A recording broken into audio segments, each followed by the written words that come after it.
course, I'm your boy T-Ball, bringing it in with the NFL Week 8. And, of course, 8. as always, here to discuss it with me, bring you some picks, my boy, Mr. Bradley. What's up, T-Ball? Week 8. It's crazy. We're halfway through. Yeah.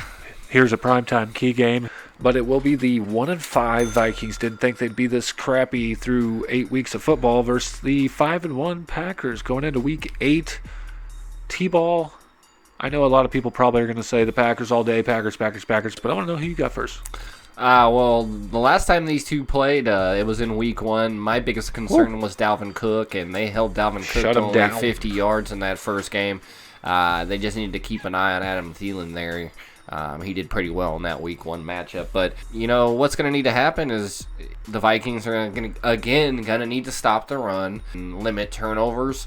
Obviously, last week, Rodgers, well, not last week, the week before, coming off a tough loss at Tampa Bay, but comes out last week and puts up 4 touchdowns on Houston, which obviously shows me that, it's just another game. They kind of needed that kick in the pants there, but yeah. I think this one should be no problem for the Packers. The Vikings, are a lot poorer than I thought they would be this year. I thought rather than the Bears, the Vikings would be at least, second place contender in this division, but they've been slumping real hard, and I think that continues into this week. The Packers should have no problem in this one. They skate by and they keep that division, locked up.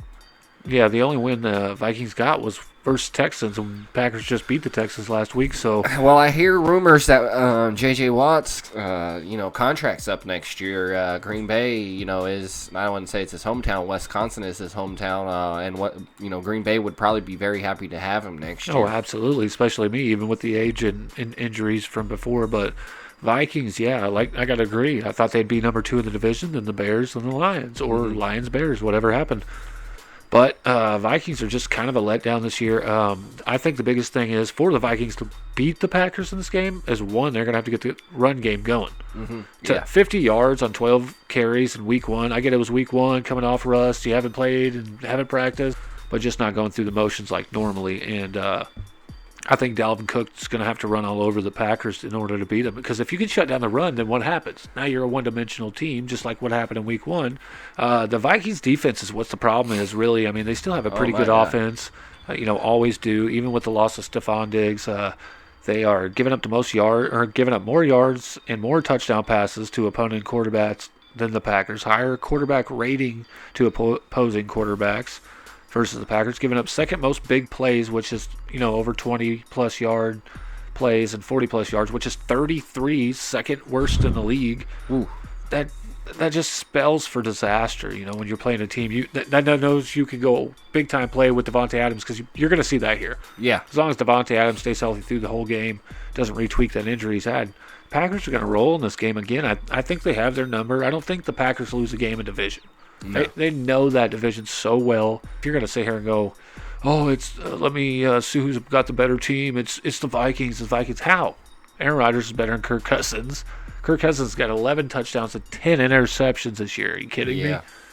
I mean, you can look at the wide receivers. Thielen isn't even on Devontae Adams' level. The running back, now that's where it comes up close. But Dalvin Cook any day over Aaron Jones, just a beast. Yeah, absolutely beast. I wish we could swap them, but it's going to be it's pretty close. But like I said, Dalvin Cook there. And the tight ends, I guess Kyle Rudolph is better than our tight ends but he hasn't done shit this year. So I don't know. I just think the Packers have another easy win at home this year. It's tough to win in Green Bay. I mean, when you're an opposing team, it's going to be hard with or without fans. Like I said, Green Bay is not an easy place to play.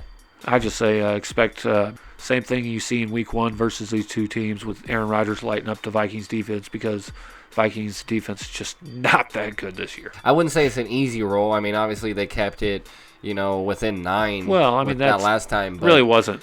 If you think about it, it was garbage time in the fourth quarter where they scored, like 20 points? 24 points, I'm pretty sure. Yeah. So if the Packers win this one, really the only team, I'm not saying that the Vikings are even a contender that this far, but the only team we're really looking at that's coming in the future is the Bears. We'll see how we handle those. So in the future, we'll have to find out. But we this know week, what happened. Taking on the Vikings. Keep it locked for more picks. That is the Packers and Vikings pick. We both got the Packers on that. Tell us what you think. What kind of information you got for us. Let us know, guys. Stay tuned for the next ones.